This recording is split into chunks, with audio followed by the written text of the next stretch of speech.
I'm meeting again with Joe Maurina as part of our series on interviews with Joe on the impacts divorce has on the parents, the husband, the wife, the mother, the father, and today we're going to do an interview on the subject of children and the effect of divorce on children.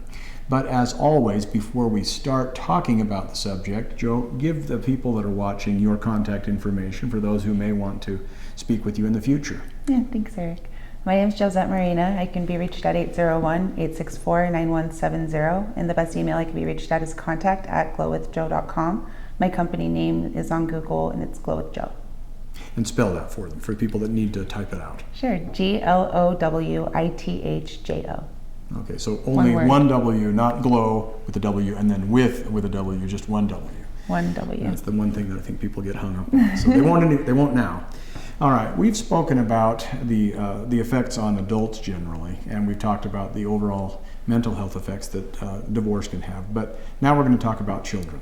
Now, Joe doesn't know this, but I think that the way that a lot of people approach the discussion of children and divorce is too sensitive, too tender, almost hesitant, as if children are delicate flowers or porcelain vases, that if you even try to do anything with regard to talking about it with the children, it's going to scar them for life.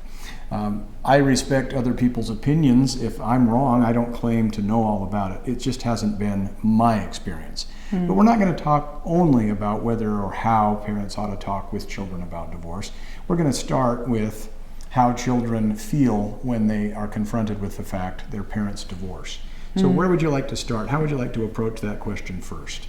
That's a great question, actually. Thank you for that. And I really want to start by saying with children, they are very much more aware than parents seem them to be. So effective communication is, I think, really important with children. And most kids are very resilient and can come back from a lot. Yes, they are very resilient. However, proper communication so that they have time to heal and process the way that things are going from like an honest standpoint, I think really matters. And I say that from experience from some of the parents that I've coached, and some of them contemplating divorce, some of them going through divorce. And, the first thing is, I don't want my kids to know. And is that a wrong approach then? I think it's very broad. I think that some things should be taken care of between two adults. And there's certain things that kids should not be brought in on, and that you should handle like two adults. However, as far as the whole child's life changing and what comes up in kids, you have abandonment, you have regret, you have guilt, you have all these different emotions, this question of loyalty. Your split loyalties. Do I love mom more? Do I love dad more? Is mom wrong or is dad right? There's all these different questions a child has that I don't think, not always don't get answered. I just don't think parents are aware to really realize the effect that those behaviors kind of linger on long term, and they kind of affect people later on down the line. Why don't you give us 2 or 3 examples of things that well-intentioned parents often do wrong when it comes to either things they don't communicate with their children about, or things that they communicate about but in a less effective, kind of a poor way? Yeah, Give me 2 or 3 examples of that. Yeah, I'd be happy to. It's kind of like when a child, if let's say the parent, just all of a sudden the parent moves out. That child is used to having 2 people around. They're used to running to their dad to say hi. They're used to running to their mom to say hi. And their whole life is changing right before they know it, and they don't have any say on why. And so when your life alters in that way, I've seen it's a common thing where parents are just like, I can't make this decision because I'm thinking about the kids, when in fact it's a very selfish thing to hold off on making that executive decision for the healing of the child. So, when greed gets into it, people are like, well, I want to hold off on the divorce as long as possible so that I can get all my ducks in a row so not be messed up financially. Okay, so you're going to keep your child in this turmoil way longer than need be for finances? That confuses me. What's the turmoil the child suffers? so much. There's guilt. There's, you think it wasn't me. You think, and this is speaking from either other people that I've coached that are the children products of divorce. It affects them long term. They're used to seeing their parents in one way, and when that fails or when they have to see that hurt, that's typically what it is. A baby, naturally, if a parent is hurt, will instinctively feel when the parent is hurt. And it's just, it's human nature for us to naturally care. So, you see both parties hurt and you feel helpless. Like, it's not so much like, oh, I want this to be this way or that way. It's so out of a desire to separate and diffuse the tension between the spouses, sometimes people overlook the fact that they might be hurting the child by being absent from the child's life. So is that what you're saying? So separating might be a good thing to reduce the tension and the acrimony between the husband and wife, mother and father, but make sure that the child doesn't feel abandoned in the process? Yes, make sure they're aware and that you communicate with them. And it's hard because parents don't really know what's going on at the time. And it's not saying anybody's right or wrong. It's just, if you put yourself in a kid's shoes and you're dealing with all that huge emotion, things are changing around you. Your parents are both in heightened emotion and they're very stressed. And both parents, women and men that go through divorce, say it's just the worst time that they've ever been through. Mm-hmm. And then to still have to show up as a parent, they say it's the hardest thing. Even, but their kids are the thing that makes them smile and it makes them laugh. But if you think about that, when parents do that, it's like, okay, you're going to them for your emotional comfort. Well, who's feeding them? Okay. With the emotion that so what do parents do? Do they like, if mom or dad moves out, they don't have enough contact with the child? Clearly I can see how one day a child goes to school maybe and comes home and is like, oh, yeah, dad's not here, but that's okay because dad's usually at work until 6 or 7. But then 6 or 7 rolls around, dad's still not here. And they might ask, it's like, where is he? And then maybe mom feels kind of awkward and says, oh, he's just not here. He's got some things to do. And you're saying it's like the news isn't broken to them soon enough, and so after a while they have to finally just realize dad left. And then I guess part of what you're saying might be like, oh, what did I do to deserve this, or what did I do to cause this, especially young children who think the world revolves around them. Okay. Yeah. Could you give us a couple other examples of things that parents do improperly with children of any age, if you want to use different age groups, or things that they do, and they may be well-intentioned or they may be unaware of what they should be doing, but what are they doing wrong that you could easily point out so that at least they'd say, okay, I won't do that. I may make other mistakes, but I'm not going to make this one. What would you say? Yeah, I think one of the large parts of it is using your child as a pawn. Okay. A lot of kids get placed in position, and again, there's different scenarios. Some divorces are able to go a lot more smoothly than others, and I'm not discrediting either or, and I know each suffers its own challenges. However, when, for instance, let's say the dad is getting remarried, has a new wedding, and the children are supposed to be in the wedding, and they're supposed to be the flower girls. So day of, the mom decides to react, and so mom then takes the kids to a babysitter, takes off, and doesn't let the dad take them on the wedding. So they miss the wedding on the wedding day because of the parent's emotion. So that lingers on the child, right? Does mom see that as spiteful, or does mom in that situation think she's doing something good, something wise, something rational? That depends on the mother. Yeah. The one that I'm speaking about was an actual instance that happened, and I would have to say it was in spite. So using your emotion. It's hard for me to imagine a situation where it isn't, unless it might have been something like it was sprung on mom at the last second. Like, I'm getting married tomorrow, and I'm bringing the girls with me to be flower girls or something like that. It's like, it's my weekend, so it's okay. Maybe something like that might be a little weird, but okay. So not communicating with the kids, just basically avoiding having to address difficult situations, number one. Yes. Doing spiteful things, using the kids as pawns. Could I ask this also, is it maybe a popularity contest sometimes with parents? So it's like, we've split up, and so clearly you can't love us both. One of us has to be the number one parent, and the other one has to be number two. Yes. Is that a problem? Yes, I think that's huge. That's kind of the splitting loyalties. You know, you're loyal to both your parents and you want to honor them both because they both contribute to you in such a great way. I think it's very important that a child gets raised by strong masculine energy and strong feminine energy.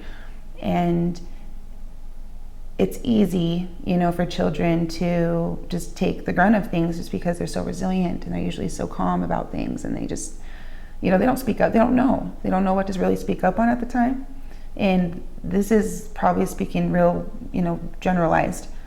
However, in regards to the question you asked, you know, 1, 2, I would say that a large part that people go through the whole thing is, you know, the lack of, I want to say care, you know, the lack of a parent being able to heal the child. So if the parent's right with themselves, emotionally and mentally, it's a lot easier for them to serve the child. So it could be symptomatic if the parent has problems with his or her own self-image. I'm not going to say self-esteem because but it's like I feel bad, so if I can get my child to prefer me over the other parent, that helps to reinforce the idea that I'm not so bad after all, or that this is how I'm dealing with some of my own insecurities. Yeah, but that's a lot of pressure to put on a child. I think that's pretty helpful, because I think a lot of you watching this will say, yeah, you know what, maybe I couldn't put my finger on it, but now that it's been identified and brought out in the open, I can see that. Sometimes I ask the children to side with me or to want to spend more time with me to help me feel like I'm not that I'm a better parent. Yeah. But by being voted better parent, that means I'm okay and I don't feel so bad about myself. But they don't realize they're basically making the kids feel like, oh, I guess there's something wrong with a parent that I don't see anything wrong with. But apparently I need to choose, one is better than the other. Okay. Yeah. Kids want to see parents happy. They really do. Like it makes a kid thrive when their parent is happy. And it's, I think, a parent's job, you know, to get happy. You know, it's hard, regardless of your circumstances. It's really bad when things change. And again, I've heard divorce is one of the hardest things that somebody has to go through. There's so many different levels of it. And having kids, you know, when you make that decision, and I know you've heard this before, when you choose to have kids, it's a whole different ballgame. As to what it does to the relationship between the spouses? That and the separation. The divorce is a lot uglier when there's children involved. You know, and that's because that's the center of emotion. Aside from finances. In a lot of cases, it doubles the amount of time that it takes to work its way through the courts. It just increases the costs dramatically. I'm not going to say exponentially because that's not true, but it can double the costs, triple the costs in some cases. There's a lot of money that attorneys will make over child custody disputes. So if you think about that, think of the resentment that might build behind that.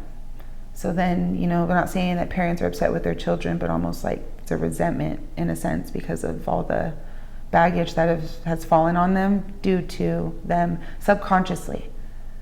It's just subconsciously. And Would you be surprised to learn, because I think Joe would be the first to admit that it's you don't have a lot of interaction with the legal system at this point in your career, right? You know a little bit about it, but you don't directly deal with courts or anything like that. Would that be correct? That's correct. So would you be surprised to learn that a lot of courts feel as though parents should not discuss any aspect of a divorce with their kids? I mean, how do I say this without? So you know, the way that our system is set up right now is faulty. And what's one of the faults you see? Stuff like that, like, you know, the keeping things secrets is not good. Like, and that's in any form. But let me play devil's advocate a bit. Like, but see, I might even be willing to say, if I'm one of the judges or commissioners, it's not that I don't want kids to know about what's going on. But I'm afraid that you may go too far. If you were the parent I was talking to, you may share more with the kids than they ought to know, more than they're prepared to handle. You may share inappropriate things with the children. You may try in discussing the divorce to win them over to your side or to alienate them from the other parent, things like that. So therefore, to make sure that none of that happens, we will observe radio silence with the kids throughout. And I realize that may cause a few problems, but it will solve far more problems or prevent far more problems than the alternative. Oh, that's great. Right? Yeah, if that's I think where humans come in. Like the way that you explained that was great. And it's like hearing that makes me very like, dang, because there's a part of us that should be very honest, open, and communicative. However, we need to know as people where those boundaries lie. So you're self-contained. Like, let's say there's a couple different scenarios. A healthy way to approach that is talking about, okay, this is why this is happening, and talking to the kid about the emotion behind it. Things are changing. How can I be here to support you? Those different questions. That's not going and telling them every single thing that your dad's doing in court to make me upset. Mm-hmm. And that's a human error to go around and talk to anybody about what's going on in your life. So there's certain things, I think, with boundaries and limits that you can express and you can share, that you can allow people to feel safe. It doesn't mean you have to give them everything, and that doesn't mean you have to tell them every detail, because at the end of the day, a child will always love their parent. And even with the harsh things said, can really affect the way that an image to a child they can perceive their parent. Right. And what about a child with questions? That's on, to be honest. Hey, what's going on? Oh, I mean, I kind of joke around, like, I'm not going to tell you, but know that I love you. And like, it's weird. Well, you have a funny way of showing it. I mean, I've got some problems here. I've got some concerns and some questions, and you're saying you won't talk to me about them, but I'm supposed to feel loved and assured. To me, that's cognitive dissonance. Yeah. Have you heard when a child, for instance, when they see their parent, and this is most children literally idolize their parent no matter what they do. Their parent could have any career. If they love them, they will ride for you hard because they know you love them. They don't care what you've given them. They don't care that they've been homeless on the street, sleeping with you, because you've been there. And that's what I think needs to happen more of, like, I'm communicating with you because you're deserving to know this information. Not, I got to tell you all of the bad stuff about your dad so you like me more. And I hear you. And also it's because I know that you as a parent, I know you see me as like a Superman or Superwoman. I know you think that I'm much greater and better than I really am. But now's not the time for me to burst that bubble. Now's the time for me to give you the support that you need and reassure you, not cut you off, not, like I said, burst your bubble or try to say, well, kid, it's about time you learn the real truths about how hard life is. Would that be correct? Yeah, I don't know if it would really have to be that heavy.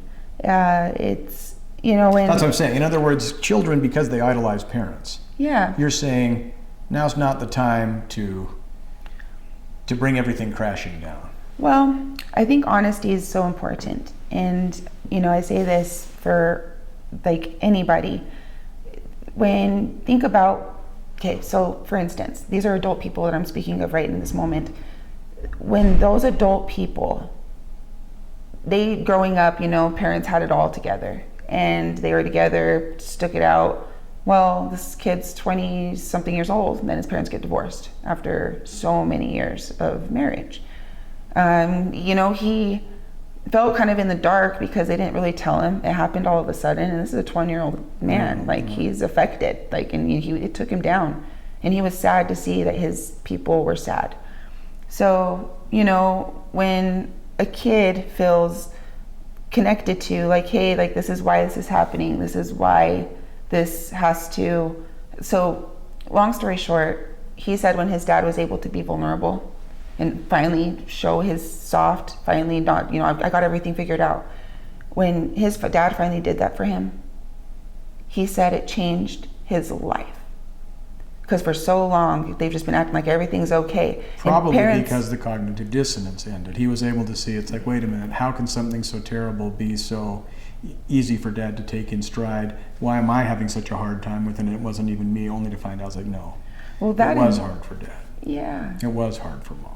And thank you for showing me that you're hurt and that you're a person. And that you feel bad about this relationship ending. Yes. Not just pretending everything's okay for me. For kids, you don't need to do that. You don't need to pretend like everything's okay. you have to be honest, but the more real you are, the more compassion those kids can have for you while they're shifting, you know?